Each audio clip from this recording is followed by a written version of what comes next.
This is Sweety here. Welcome back to our channel Ansh commerce tech. तो आज फिर हम एडजस्टमेंट ही करेंगे। तो एडजस्टमेंट का लेक्चर नंबर 4 है ये हमारा। तो इसमें फर्स्ट एडजस्टमेंट लेके आई हूँ मैं, capital expenditure treated as a revenue expenditure. कि आपके डे टू डे के एक्सपेंडिचर नहीं है, ये कैपिटल एक्सपेंडिचर है। मतलब कैपिटल के ऊपर हुए हैं, जैसे एसेट के ऊपर एक्सपेंडिचर हुए हैं और आपने इनको गलती से रेवेन्यू एक्सपेंडिचर में एंटर कर दिया है। तो एग्जांपल से देखते हैं, जैसे है wages paid for installation of machinery ₹500 कि आपने मशीनरी की इंस्टॉलेशन के ऊपर 500 का खर्चा किया, लेकिन गलती से उसको कहाँ पर डाल दिया है, वेज अकाउंट में। तो इसका ट्रीटमेंट क्या होगा, ट्रेडिंग में जब वेजेस अकाउंट डेबिट साइड पे आती है तो उसमें से ये लेस हो जाएंगी, less installation charges on machinery, और मतलब 500 यहाँ से लेस हो जाएंगे।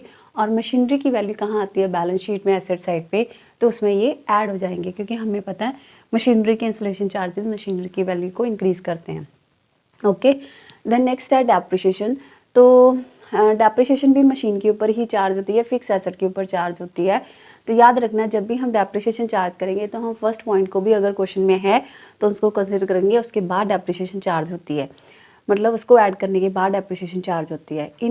तो डेप्रिसिएशन के लिए क्या है, in a trial balance plant and machinery 1 lakh, और एडजस्टमेंट में दिया है इसके ऊपर रेट ऑफ डेप्रिसिएशन है 10%। तो आपने पहले एक वर्किंग नोट बनाया, 1 लाख के ऊपर 10% डेप्रिसिएशन चार्ज करी, जो कि आपकी आई 10,000। तो ट्रीटमेंट क्या होगा, प्रॉफिट एंड लॉस में, क्योंकि ये एक्सपेंस ट्रीट होगा तो डेबिट साइड पे टू डेप्रिसिएशन ऑन मशीनरी 10,000, और बैलेंस शीट में क्योंकि depreciation is a wear tear value of the assets, जो कि एसेट की वैल्यू को रिड्यूस करती है, तो आपने यहाँ से लेस कर दिया 10,000, तो आपकी मशीनरी की वैल्यू 90,000 आ गई। नेक्स्ट है हमारा नोट। नोट में यहाँ पे मैंने लिखा है कि if the depreciation given in trial balance, मतलब डेप्रिसिएशन यहाँ लिखी होती 10,000 की, तो हम सिर्फ P&L में डालते, बैलेंस शीट में ओरिजिनल वैल्यू 1 लाख आ जाती मशीनरी की, क्योंकि हमें पता है जो चीज़ ट्रायल बैलेंस में होती है उसका एक सिंगल ही इफेक्ट होता है, इसलिए प्रॉफिट एंड लॉस में ही सिंगल इफेक्ट होगा। नेक्स्ट है आपकी प्रोविजन फॉर डेप्रिसिएशन।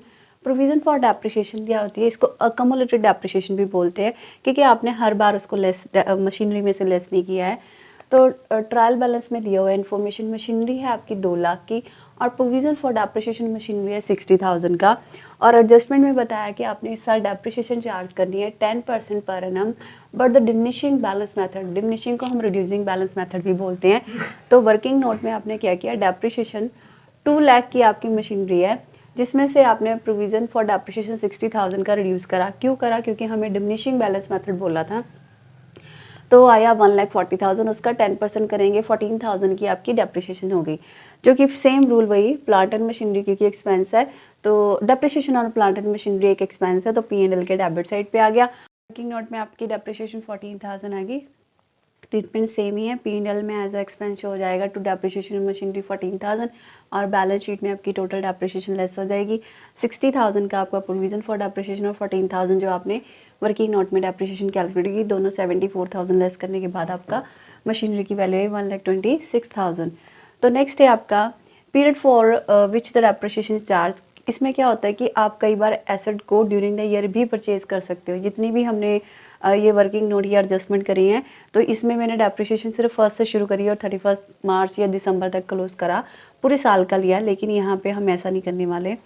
तो फर्स्ट इन्फॉर्मेशन है कि ट्रायल बैलेंस में आपको गिवन है ऑन 31 मार्च 2020 की आपकी मशीनरी की वैल्यू 1,40,000 है, जो कि closing balance of the plant and machinery है। और एडजस्टमेंट में आपको दिया प्लांट एंड मशीन इंक्लूड है मशीनरी परचेज 20,000, कि इस मशीनरी में एक 20,000 की मशीन भी इंक्लूड है, जो कि आपने अक्टूबर के महीने में खरीदी थी 2019 में, और रेट ऑफ डेप्रिसिएशन चार्ज करना है आपने 5%।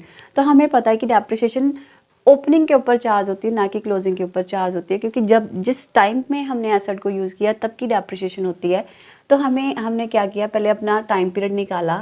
हमारा ये शुरू हो रहा है 1 अप्रैल 2019 टू 31 मार्च 2020, मतलब अकाउंटिंग पीरियड आपका अप्रैल 2019 टू 31 मार्च 2020 तक का है। और यहाँ पे हमें गिवन इन्फॉर्मेशन है 31, मैंने यहाँ पे इसको 3 पार्ट में डिवाइड किया, 1 अप्रैल 2019 यही लिखा, 31 मार्च 2020 यही लिखा, बीच में मैंने एक वैल्यू और लिखी है, क्योंकि यहाँ पे हमने जो 20,000 की मशीनरी है अक्टूबर में परचेज़ करी, तो वो भी मैंने यहाँ पे फिक्स कर दी। तो यहाँ पे मैंने डेप्रिसिएशन कैसे चार्ज करनी है, पहले मशीन को मुझे पार्ट में डिवाइड करना पड़ेगा। क्लोजिंग की वैल्यू हमें पता है 1,40,000, और ओपनिंग की वैल्यू हमें पता नहीं, लेकिन ड्यूरिंग द ईयर जितनी परचेज करी 20,000 वो पता है। तो बैलेंसिंग फिगर आपकी आ गई 1,20,000 की। आपके पास शुरू में 1,20,000 की वर्किंग नोट में आपकी जो ओपनिंग बैलेंस है 1,20,000 आ गया।